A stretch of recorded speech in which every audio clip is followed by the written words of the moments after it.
Okay, so good day to whoever who is watching this video. So for this time, we're gonna be having a lesson on statistics, which could be on the descriptive part.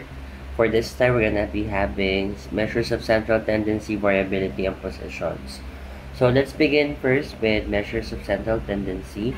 Ang pinakakilala po natin dyan will be the mean, the median, and the mode. Okay, so in this part, we're just gonna be computing some of the things that are in the center of the normal curve. Now, having said that, sabihin natin meron tayong scores, no? Halimbawa yung scores nyo is kinolect ko siya after ko magpa-exam.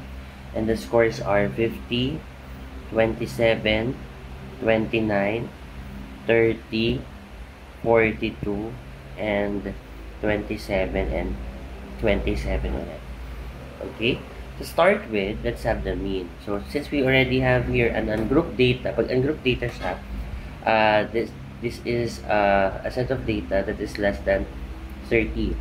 So, ilang data ba meron tayo dito? So, meron tayo 1, 2, 3, 4, 5, 6, 7. Okay, so we have 7 data. 7 pieces of data. So, to get the mean, all you have to do is to add everything. So, we have 50, plus 27, plus 29, plus 30, plus 42, plus 27, plus 27. Okay? So, 50, add nyo na sa akin 50 plus 27, plus 29, plus 30, plus 42, plus 27, plus 27. The answer is 232. Then, i-divide natin kung ilan ba sila. Sabi nga kanina, they are 7. So, divide it sa 7, and we will get the mean of 33.14. That is our mean. Now, to get the median naman, okay, the median, all we have to do is to arrange first. Arrange muna natin yung ating data set from lowest to highest. So, ang pinakababang number is 27. 27, at isa pang 27. Then, we'll have 29, 30, 42, and 50. Once we have arranged that, we just need to find the center. Nasaan nga ba ang kanyang center dito? So, tingnan natin nga. Ang gitna niya is C, 29. So, definitely, our median is, tingnan ang label, 29. And the mode. What will be the mode? Just by looking at it, you can actually see the mode. The mode is the most frequent number. So, in this given, ang pinaka-frequent na lumabas dito ay C, 27. So, our mode is 27. Okay? So, yan na yung meron tayo sa measures of central tendency. Let's have another one. Halimbawa, nanguha ulit ako ng age nyo naman, mga age nyo ngayon. Ang na-record ko ay 18, 19, 17, 17, 18, 17, 19. Ano na to? Tapos isa pang 17. Okay? So, first thing, natin muna computin yung mean para din natin muna siya ayos.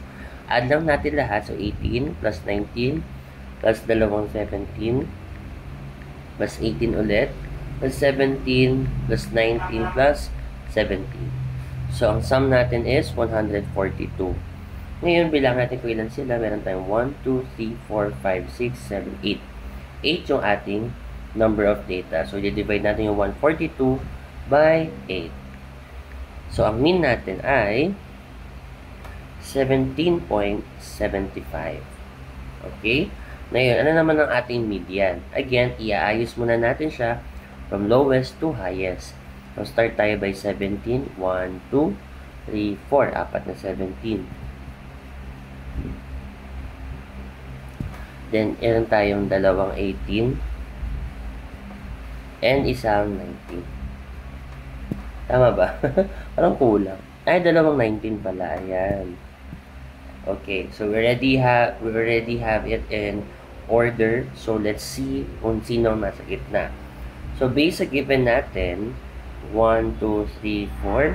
1, 2, 3, 4. Naku, paano yan? Dalawa silang nasa gitna. Ang gagawin nyo lang po, i-add natin sila. Okay, so 17 plus 18, ang sagot natin is 35. I-divide natin by 2. Ang sagot po natin ay 17.5. Diba? Yan ang ating median. And last one is yung ating mode. Yung pinaka-frequent na number. Yung pinaka-frequent na number dito ay si 17. So, the answer is 17. So, as you can see, magkakalapit lang yung ating mga answer. Kasi nga, ang purpose ay measures of central tendency is makita ano yung possession ng mean median mode natin kung saan sila ay pantay-pantay.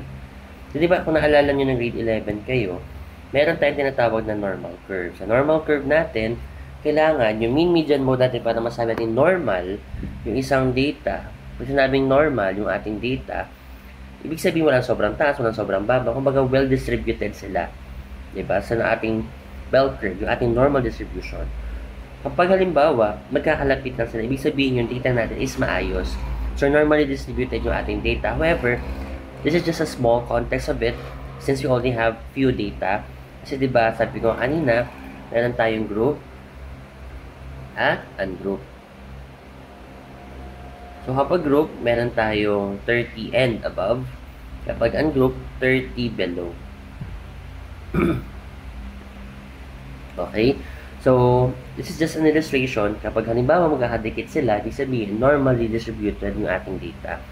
So, para naman naman normally distributed pa siya, let's go on the next part, which will be the standard deviation and the variance. Okay? So, erase ko lang muna to. Yep. Stop natin.